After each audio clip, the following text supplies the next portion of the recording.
예, 오늘 말씀은 예레미야 선지자가 이제 계속해서 앞에서 유다 백성의 죄로 인해 이제 심판 받을 것이다 예언하고 나서 이제 왕국의 길로 치닫고 있는 그 유다 왕국의 어두운 현실을 환상으로 보게 됩니다. 그래서 23절에서 26절은 예레미야가 봤던 환상의 내용입니다. 그 환상을 통해서 하나님이 오늘 말씀하시는 것 중에 하나가 바로 우리가 이 23절에서 26절을 방금 살펴봤을 때 반복적으로 나오는 그런 표현이 있습니다. 23절에도 내가 땅을 본즉, 그리고 또 24절에도 내가 본즉, 25절에도 내가 본즉, 또 내가 본즉, 이렇게 내가 본즉이라는 표현이 계속해서 나옵니다. 예, 이것은 이제 보통 성경에서 다니엘서나 요한계시록 그리고 이사야나 예레미야 이러한 이제 성경 안에서 주로 나오는 표현인데 특별히 이 표현에 대해서 한번 살펴보고 오늘 은혜를 나누고자 합니다. 아까 말씀드렸듯이 예레미야가 환상을 보았다 했어요.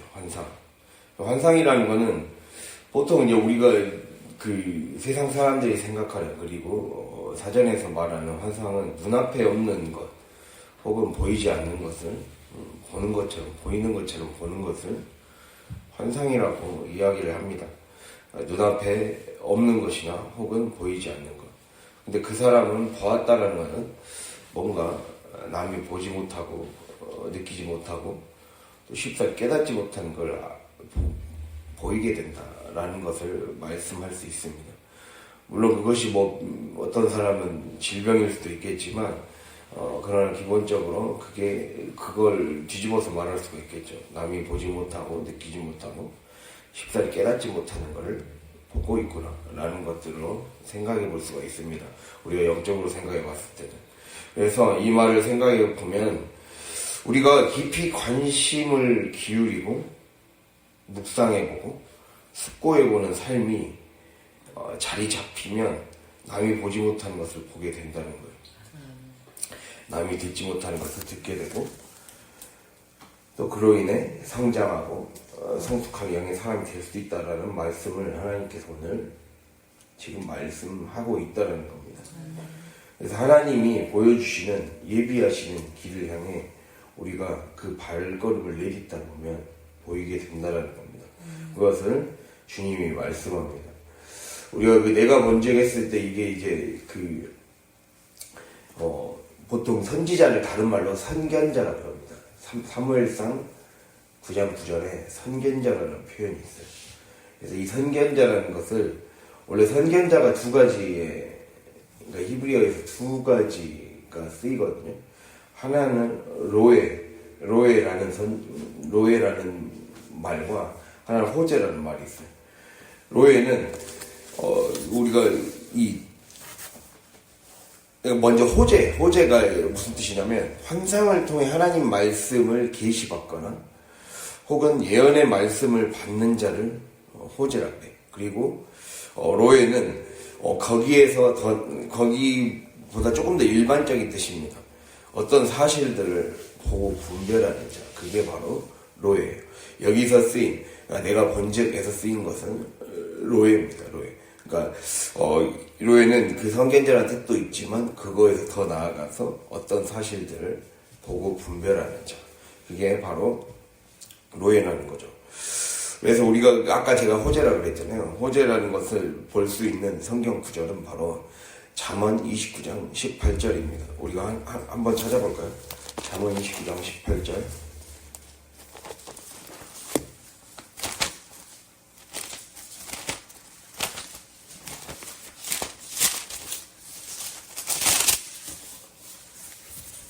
(944쪽) 잠언 29장 18절. 함께 읽도록 하겠습니다. 묵시가 없으면 백성이 방자히 행하거니와 율법을 지키는 자는 복이 있느니라. 아멘. 예, 묵시가 없으면 백성이 방자에 행한다. 여기서 묵시. 이제 다른 그 영어 성경 버전 중에 하나에서는 킹 제임스 번역에서는 꿈이 없으면 백성이 방자에 행한다, 망한다 이렇게 표현하고 있죠. 그래서 꿈이 없는 백성은 망한다, 묵시가 없는 백성은 방자하게 행한다, 자기 하고 싶은 대로 살아간다 라는 것이죠.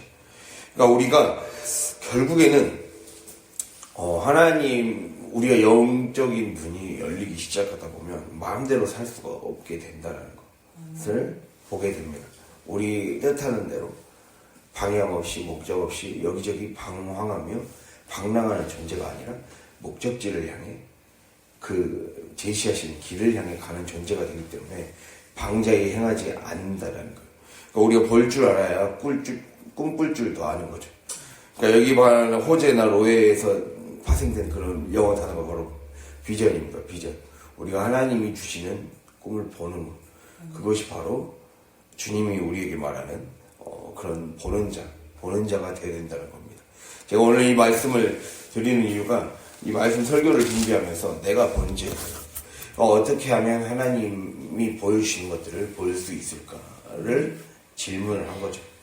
그렇게 됐을 때 관심을 기울여야 된다는 거.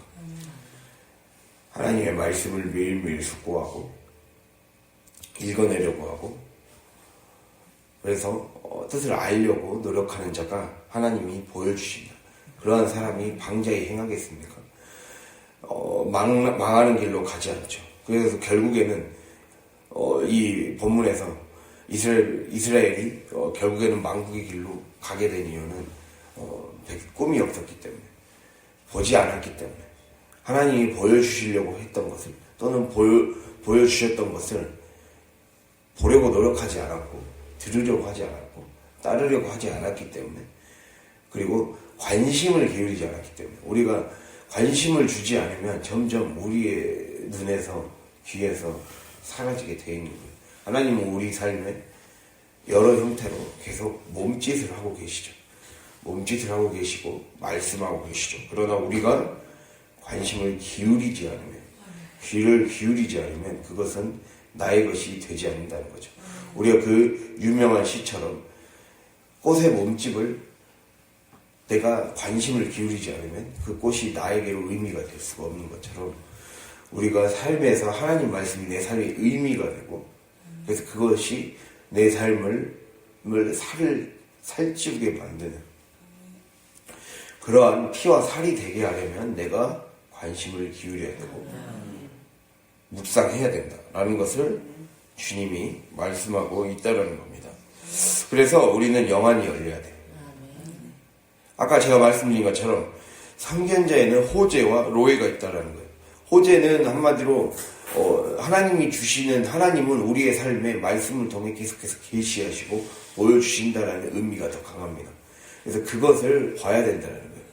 그것을 지금 호재가 얘기하고 있고, 로에, 여기서 쓰인 로에는 우리가 삶의 여러 가지 사건과 환경과 상황과 사람 속에서, 일상 속에서 일어나는 현상 너머의 실상을 보는 자예요. 그게 바로 로에입니다. 실상을 보려면 현상을 잘 관찰해야 돼요. 현상이라는 게 무엇입니까? 인간이 지각 가능한 사물을 현상이라고 해요. 인간이 눈으로 파악할 수 있는 현상, 파악할 수 있는 것, 겉껍질, 본질이나 객체의 외면에 나타나는 딱 눈에 보이는 이 물질을 바로 현상이라고 해요. 근데 왜 이러한 일들이 일어나는가를 보려면 자세히 들여다봐야 돼요. 자세히 숙고해 봐야 돼요. 왜 하나님이 이 말씀을 하실까를 자세히 숙고해 봐야 된다는 거죠. 왜 나에게 이러한 사건이 일어날까? 오늘 하루가 나에게 이러한, 하나님이 그냥 배치해 주시는 하루가 없다는 거죠.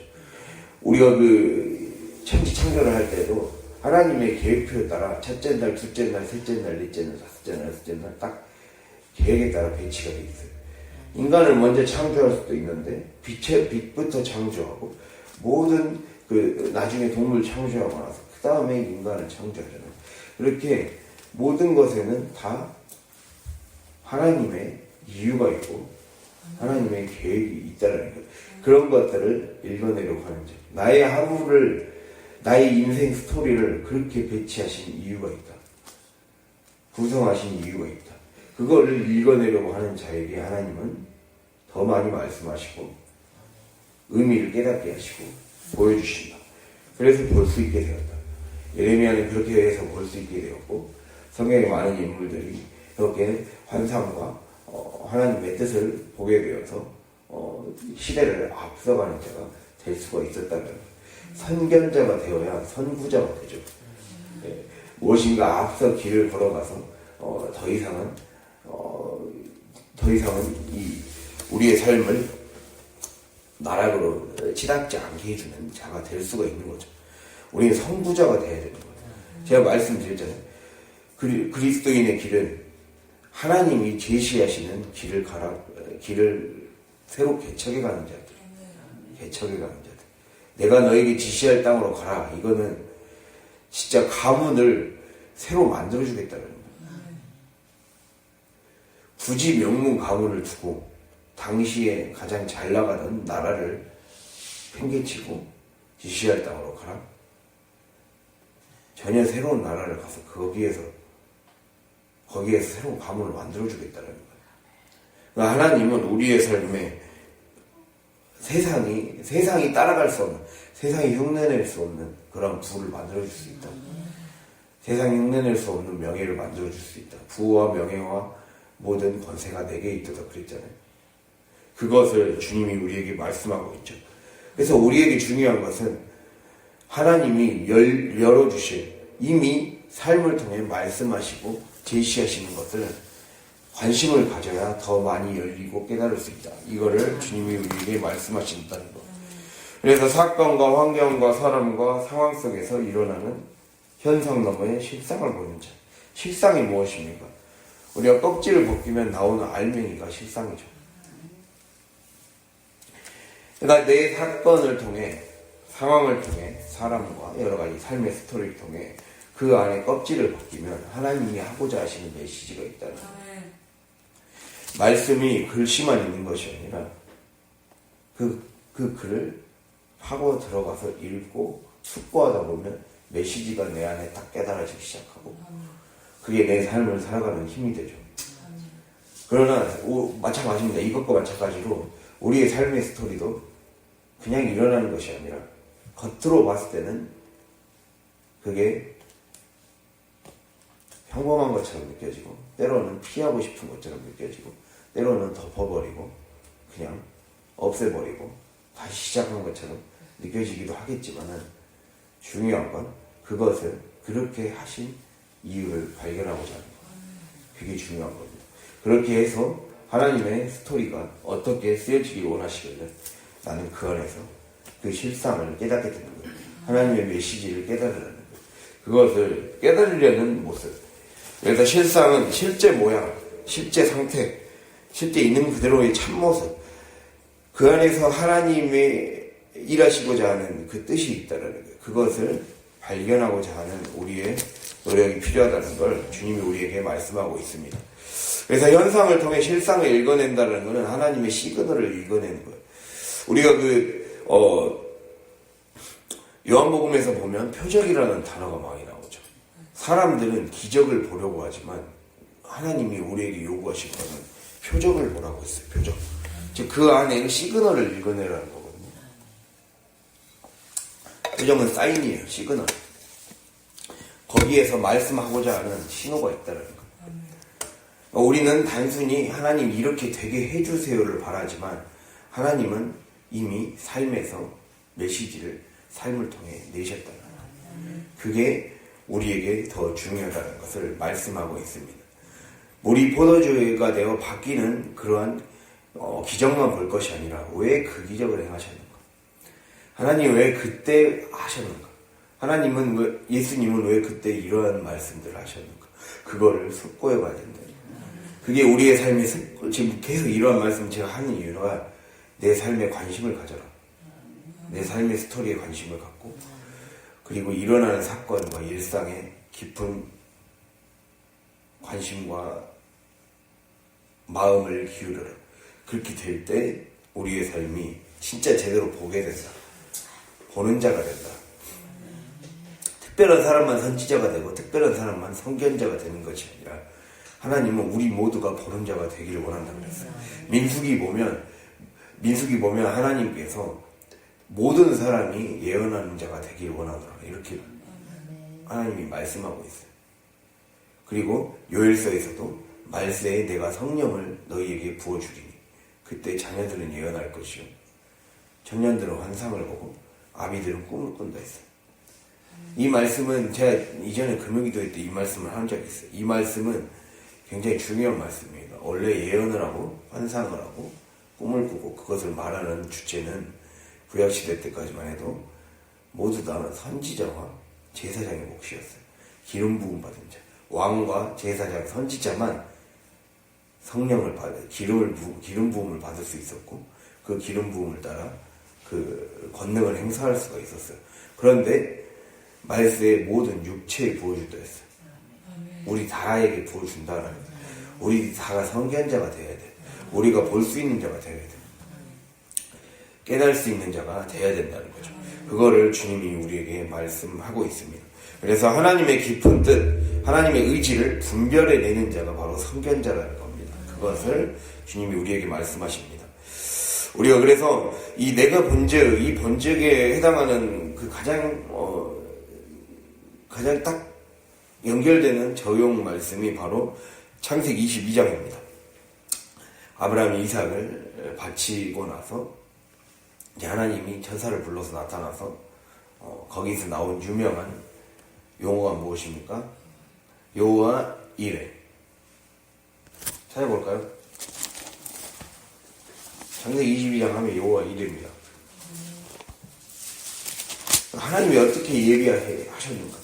여호와 이레라는 말은 하나님이 보셨다라는 뜻이에요. 하나님이 보셨다. 뭐라고요? 하나님이 보셨다. 창세기 22장. 일단 1절, 2절을 먼저 읽겠습니다.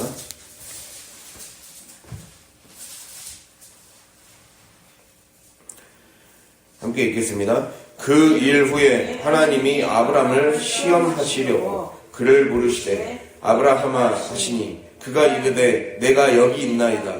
여호와께서 이르시되 내 아들 내 사랑하는 독자 이삭을 데리고 모리아 땅으로 가서 내가 내게 일러준 한 산 거기서 그를 번제로 드리라. 예. 그리고 8절과 9절 볼까요? 8절과 9절. 아브라함이 이르되 내 아들아 번제할 어린 양은 하나님이 자기를 위하여 친히 준비하시리라 하고 두 사람이 함께 나아가서 하나님이 그에게 일러주신 곳에 이른지라. 이에 아브라함이 그곳에 제단을 쌓고 나무를 버려놓고 그의 아들 이삭을 결박하여 제단 나무 위에 놓고. 예, 이렇게 나와 있죠. 그래서 우리가 이 말씀을 통해 먼저 살펴보고자 하는 것은 영화는 공짜로 열리는 것이 아니라는 거예요. 시험을 통과하기에 숙고하고 비용을 계산해보고 그 길을 나는 정말 어느 정도까지 걸을 만한 영적인 체력과 성숙도가 뒷받침되어 있는지를 냉철하게 판단해봐야 된다는 거예요. 고개를 들고 봅시다. 예, 거기는 안 써져 있으니까 어차피 제가 나중에 다 설명해 줄게요. 본문 다 설명해 줄 거거든요. 예, 영화는 공짜로 열리는 게 아니라는 거예요. 시험을 통과해야 돼요. 근데 그 시험을 통과하려면 숙고해야 돼요. 비용을 계산해요. 제가 계속 숙고 얘기하죠. 숙고, 묵상, 비용 계산. 영어 단어로 estimate, calculate. 견적서를 뽑아보라는 거예요. estimate는 견적서를 뽑아보라는 거거든요. 내가 믿음의 길을 걷기 위해 어떠한 수고와 희생과 노력이 필요한가를 삶에서 견적서를 뽑아보라는 거예요. 계산해보라는 거예요. 그래서 누가복음 14장 28절에 나와 있죠. 너희 중에 누가 망대를 세우고자 할지인데 자기의 가진 것이 준공하기까지 족할는지 먼저 앉아서 그 비용을 계산하지 않겠느냐. 그렇게 아니하여 기초만 쌓고 능히 이루지 못하면 사람들이 비웃을 것이다. 이렇게 말을 하고 있어요.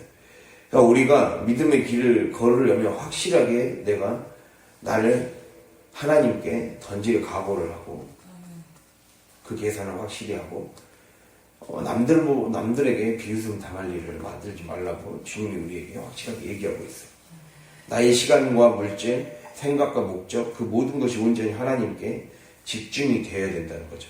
여기서 그 견적서를 뽑아보라는 거는 내가 비워내야 할 비용을 견적서를 뽑아야 가야 된다는 거예요. 거기 그 맥락 안에, 그러니까 누가복음 14장 25절에서 35절 맥락 안에 자기 십자가를 지고 하나님을 따라야 된다. 나를 따르려거든 자기 십자가를 지고, 자기를 부인하고 자기 십자가를 지고 나를 따르라. 이렇게 말씀하고 있어요. 그게 비용이라는 거예요. 내가 져야 할 십자가의 비용을 계산해 보라는 거예요. 그리고 정말 삶에서 어떻게 내가 비워내 가야 될 것인가. 그것을 잘 계산해 보라고 주님이 우리에게 지금 말씀하고 있다는 거예요. 그래서 우리가 이 말씀을 이제 자세히 좀 한번 봐볼까요? 말씀을. 우리가 이 1절을 보면, 창세기 22장 보면, 그 일 후에 하나님이 아브라함을 시험하시려고 그를 부르시되, 이렇게 지금 말씀하고 있어요. 그 일 후에. 이걸 그대로 원어 그대로 풀이하면, 이 일들이 있고 난 이후에, 라는 의미거든요. 근데 여기서 말하는 이 일들이라는 거는, 드바림이라고 해서, 일들, 사건들, 말씀들, 이런 말이에요. 무슨 말이라고요? 일들, 사건들, 말씀들. 이 일들과 사건들과 말씀들이 연속해서 나온 이후에 다음과 같은 일이 있었다라는 뜻이에요. 이걸 풀이해보면 우리에게 지금 무엇을 말씀하고 있냐면, 하나님이 여러 가지 삶에서 매일매일 일상을 통해 말씀과 사건과 일들을 통해 우리의 삶에 계속해서 우리의 일상과 하나님이 우리에게 매일매일 일상을 통해 주시는 말씀, 사건, 이러한 것은 이미 시험대라는 거예요.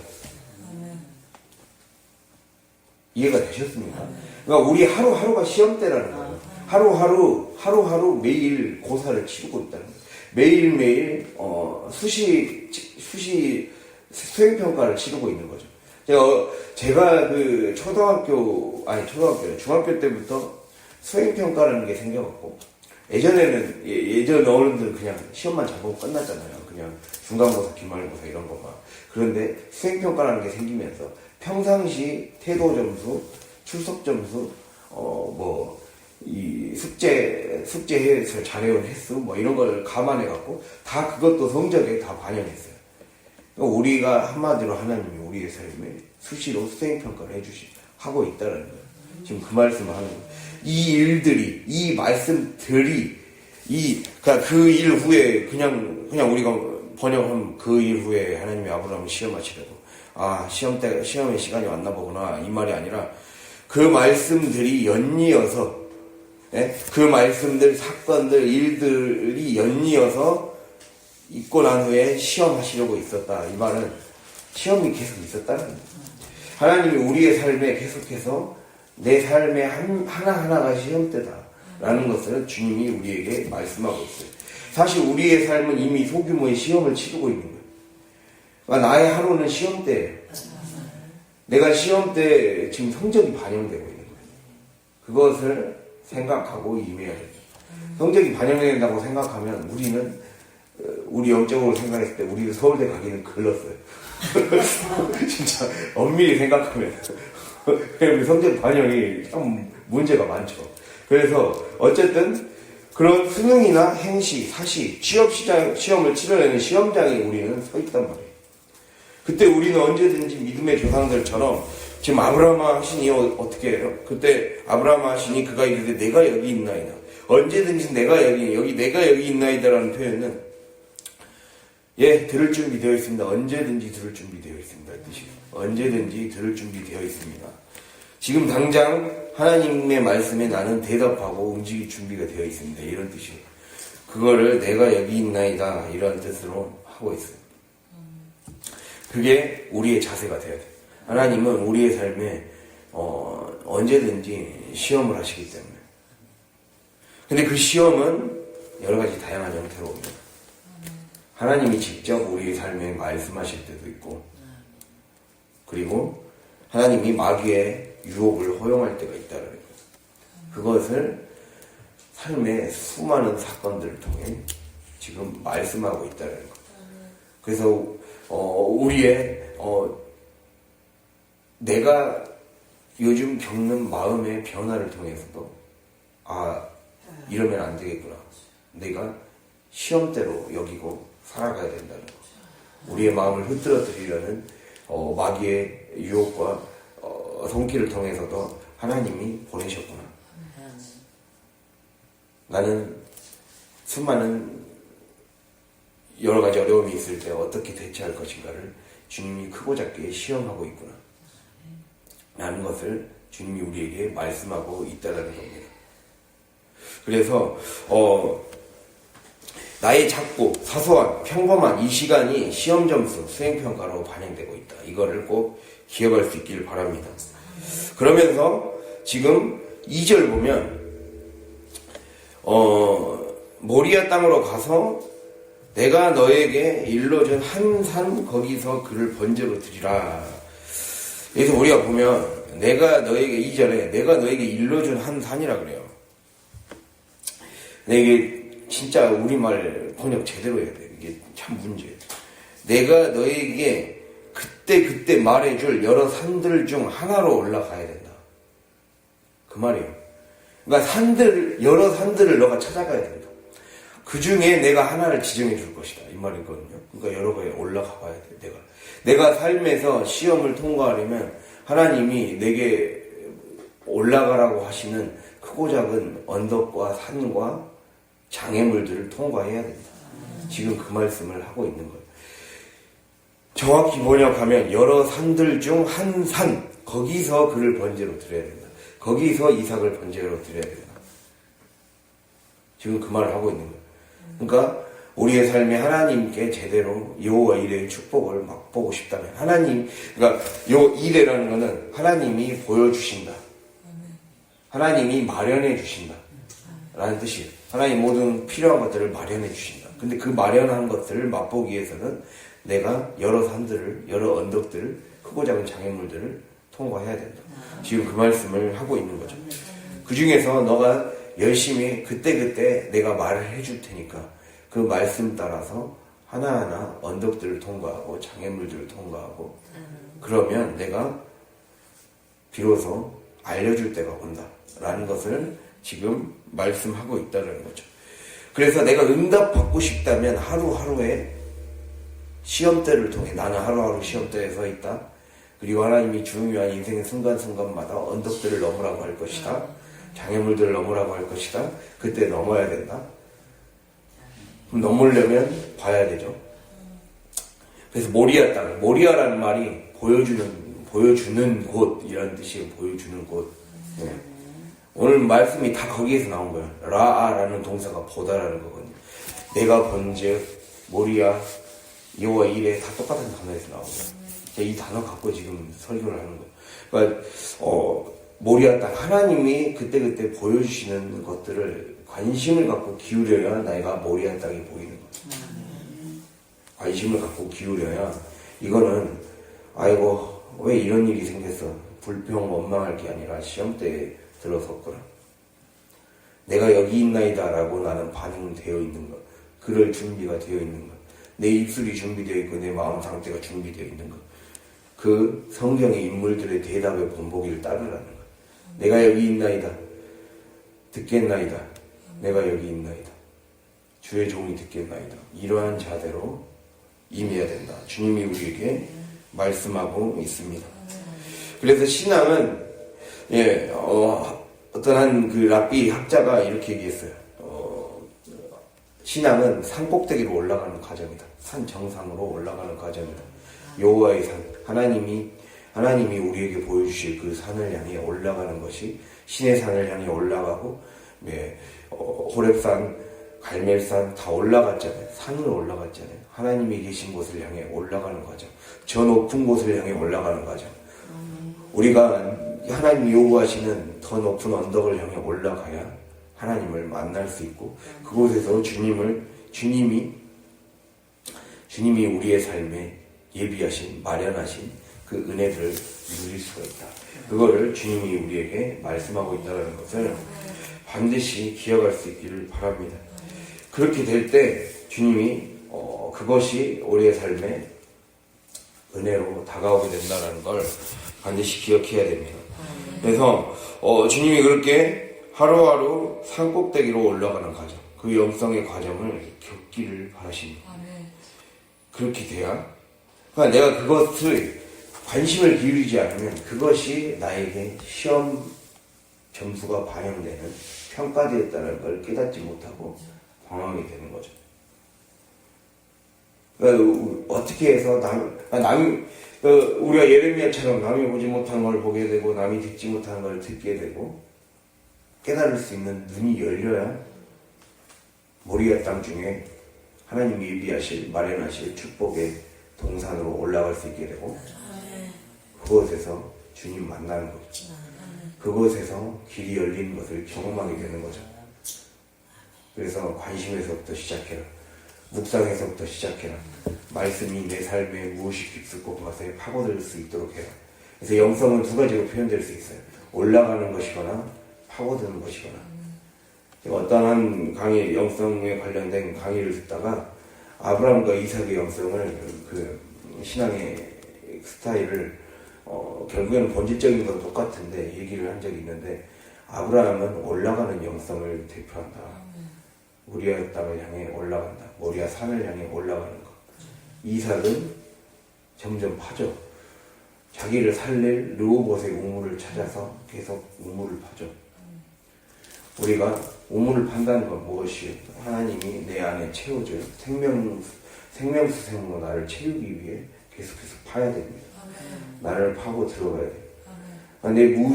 내 무의식까지 붙어있는 어둠을 쫓아내는 거죠. 그래서 빛이 그 무의식까지 강력하게 비칠 수 있도록, 내가 완전히 치유되고 내가 완전히 회복될 수 있도록 나아가는 거죠.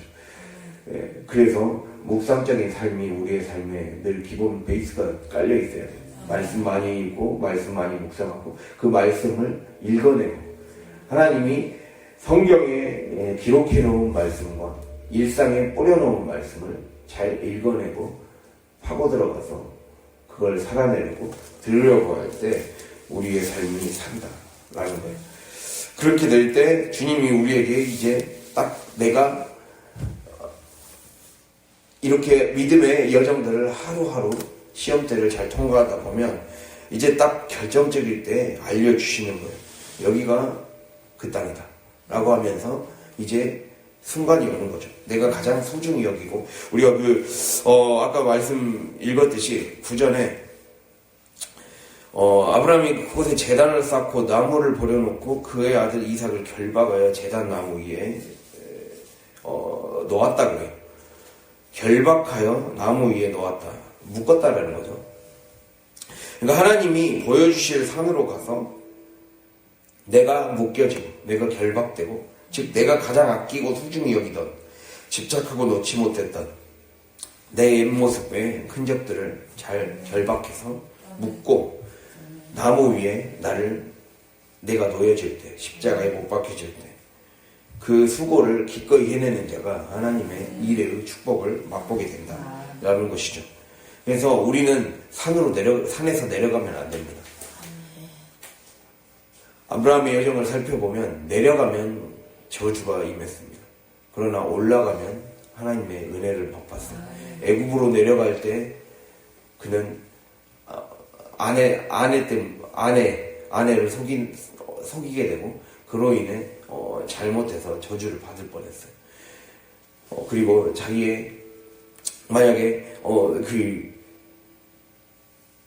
아브라함과 조카 롯이 헤어졌을 때 자기가 먼저 땅을 선택하고 소돔으로 내려가 버렸다면 그는 인생이 망했을 거예요. 그러나 하나님이 제시하신 곳을 향해 다시 올라갔기 때문에 망하지 않을 수 있었습니다. 그래서 우리는 나를 죽게 만드는 곳으로 다시 포기하고 산을 내려가 버리느냐, 아니면 여호와께서 지시하는 곳을 향해 올라가느냐, 더 높은 곳을 향해 올라가느냐의 싸움이라는 걸 기억하고 늘 하나님의 말씀대로 그렇게 주님이 보여주시는 곳을 향해 나아갈 수 있는 그런 삶이 되기를 원합니다. 어제 말씀 제목을 기억하죠. 하나님의 사람은 시각이 아니라 소리를 따릅니다. 그래서 내가 보고 싶은 것을 보는 것이 아니라 하나님이 보여주실 것을 향해 그 소리를 듣고 그 소리를 듣다 보면 점점 열리게 됩니다. 그 열리는 것을 향해 하루하루 오늘도 승리로 나아갈 수 있는 저의 여러분이 될 수 있기를 간절히 바랍니다. 네, 기도하겠습니다.